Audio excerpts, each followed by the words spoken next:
lied and used fake documents to obtain the interview with my mother, made lurid and false claims about the royal family, which played on her fears and fueled paranoia. Prince William just read a lost letter from Princess Diana, and it shocked everyone. This heartfelt message brings up old pain and royal secrets. What did Diana really feel about her life, her heartbreak, and Camilla? The letter raises big questions and turns the spotlight back on the royal family, especially the role Camilla played in Diana's suffering.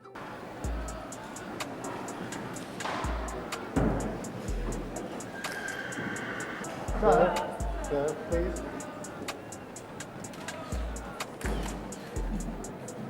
When Lady Diana married Prince Charles in 1981, it looked like a dream come true. She was only 20 years old. The world watched the royal wedding like it was a real-life Disney movie. Diana wore a giant white dress with a 25-foot train. Crowds cheered, bells rang, people cried happy tears. It felt like the perfect love story. A shy young girl was marrying a future king. What could possibly go wrong? Well, a lot. What people did not know was that Prince Charles was not fully over his old flame. Camilla Parker Bowles was still very much in his heart. Even on the day of his wedding, there were signs. Diana once said she found a bracelet Charles had made for Camilla. He was planning to give it to her before the wedding. Who does that? Diana knew something was off. She felt it deep in her gut. Do you think Mrs. Parker Bowles was a factor in the breakdown of your marriage?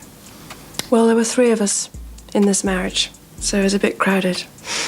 From the start, Camilla's presence was always there. Diana felt it every time Charles spoke of her, every time she saw them together. She once famously said, "There were three of us in this marriage." That line said everything. She was not just battling loneliness, she was battling someone who never left. Camilla was the quiet shadow that followed her everywhere. Diana smiled in public, she waved to the crowds, she looked perfect in every photo. But behind those royal walls, she was falling apart. She had no one to talk to. She felt trapped and ignored. The palace expected her to smile and be quiet. No matter how bad things got, she had to keep up the show. But she was human. She had feelings. She was tired of pretending everything was fine when it clearly wasn't. The world saw a princess in a castle, but Diana was more like a bird in a cage. Everyone talked about how lucky she was, but she was crying behind closed doors. Do you think you'll ever be queen? No, I don't. No. Why do you think that? I'd like to be a queen of people's hearts, in people's hearts. But I don't see myself being queen of this country. In 1995, Princess Diana made a move that shocked the royal world. She gave a TV interview that was way too honest for the palace's taste. She didn't wear a fake smile, she didn't protect the image of her fairy tale life. Instead, she told the truth, and it was messy. She talked about her broken marriage, how lonely she felt, and how the royal family gave her no support. She admitted she had bulimia. She said she hurt herself just to feel something. It was raw and painful to hear, but people couldn't stop listening. When no one listens to you, or you feel no one's listening to you, all sorts of things start to happen. For instance, you have so much pain inside yourself that you try and hurt yourself on the outside because you want help, but it's the wrong help you're asking for. People see it as crying wolf or attention seeking. The palace was furious. Royals were supposed to be silent and polished, but Diana was done playing that game. She took her pain and turned it into power.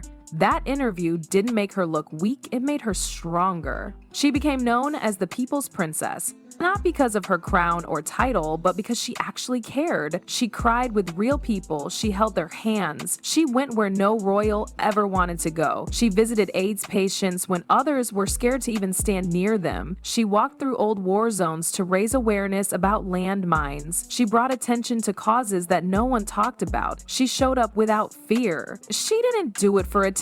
She did it because she knew how it felt to be forgotten. She was once that woman, in pain, ignored, and judged. But her bravery had a cost. The royal family saw her as a threat, the press followed her everywhere, her every move became front-page news. And then, in 1997, everything ended in one terrible night. Diana died in a car crash in Paris while being chased by paparazzi. The whole world froze. People cried like they lost a sister or a friend. Her funeral was watched by over 2 billion people. The grief was real, but for her sons, William and Harry, it was something deeper. They lost their mom.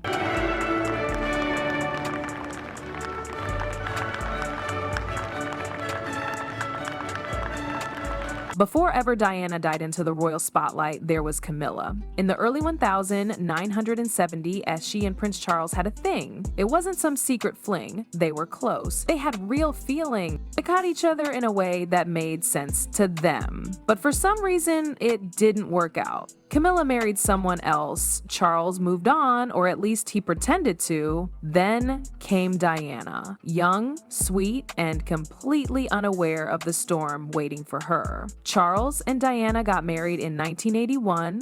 The world was busy cheering, but in the background, Camilla never really disappeared. She was still there, still talking to Charles, still part of his life. Diana noticed it early on. She could feel Camilla's presence even when she wasn't in the room. That's how strong it was. It wasn't just a friendship, it was a bond that Diana could never break. Diana felt embarrassed. She knew the public saw her as the lucky princess. But she was hurting. She once said, "There were 3 of us in this marriage." That line shook the world. People finally understood her pain. She had to play the happy wife while the real love story was happening somewhere else. The rumors were constant. The stares, the whispers, the lies. It was all too much. Then came the worst part. In 1997, Diana died in a car crash. People were heartbroken. They needed someone to blame, and they looked straight at Camilla. To many, she wasn't just the other woman. She was the reason Diana's life was so full of sadness. Camilla became the villain in a royal soap opera. The press dragged her. The public hated her. Even though she kept quiet, the damage was already done. In 2005, Charles married Camilla. The royal family tried to make it look normal, like everything was fine now, but people didn't buy it. Some still called her the homewrecker. Others refused to accept her as part of the royal family. Even with the fancy title and royal events, the past never really left. A transformative 5-year program that will demonstrate that it is possible to end homelessness. I first visited a homelessness shelter when I was 11 with my mother. The visits we made together left a deep and lasting impression. Just when people thought the drama around Princess Diana was over, a lost letter showed up and flipped everything upside down. This wasn't just any letter. It was written by Diana herself. In her own words, she shared how scared she felt. She believed someone wanted her gone, not just hated. Gone for good. She wrote about feeling watched. She said the palace was planning something. She didn't name exact names in every line, but the message was clear. She felt hunted, and she wanted someone to know before it was too late. That letter wasn't alone. Along with it came old recordings Diana had made.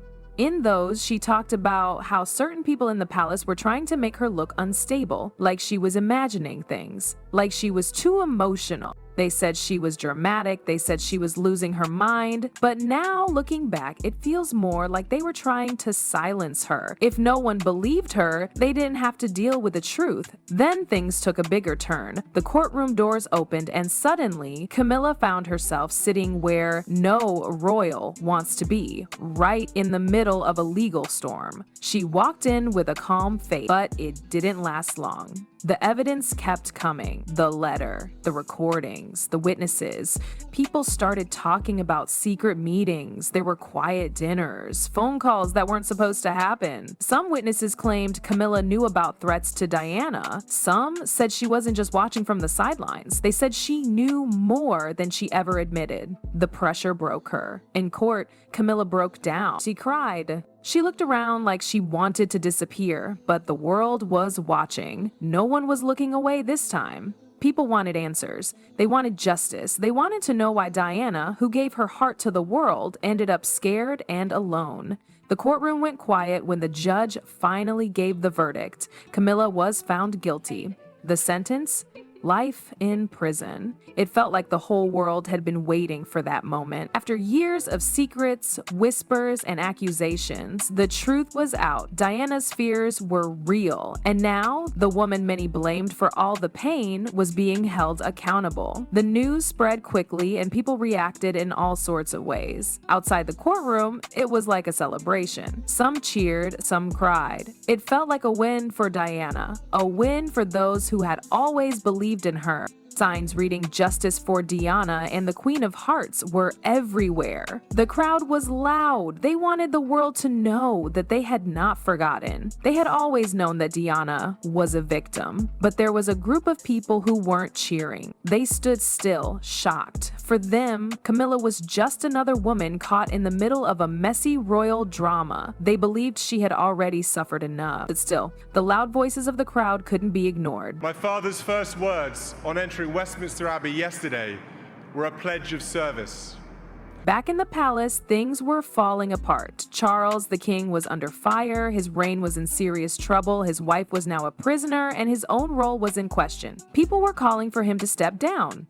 It's time for him to leave, they said. The country wanted change, and fast. It was no longer just about Camilla's guilt, it was about the monarchy itself. Many people felt like the royal family had lost its trust, its relevance, the pressure was mounting, and now all eyes were on William. Prince William, who had always stayed in the background, suddenly found himself at the center of everything. People started asking, could he take over the throne? Would he even want to? He had the support of the younger generations. He was seen as someone who could modernize the monarchy, but with his family's reputation in tatters, could he really fix what was broken? Meanwhile, the younger generations of the country began to question the monarchy's role. They started to ask, why do we still need them? The royal family no longer seemed like a symbol of pride to many. Protests grew. Even in Parliament, people started talking about cutting the royal budget. Some believe the monarchy was a thing of the past. The royal drama continues to unfold, and the world is watching. With Camilla facing justice and the monarchy's future in question, it's clear that the story is far from over. If you found this story intriguing, don't forget to like, share, and subscribe for more updates.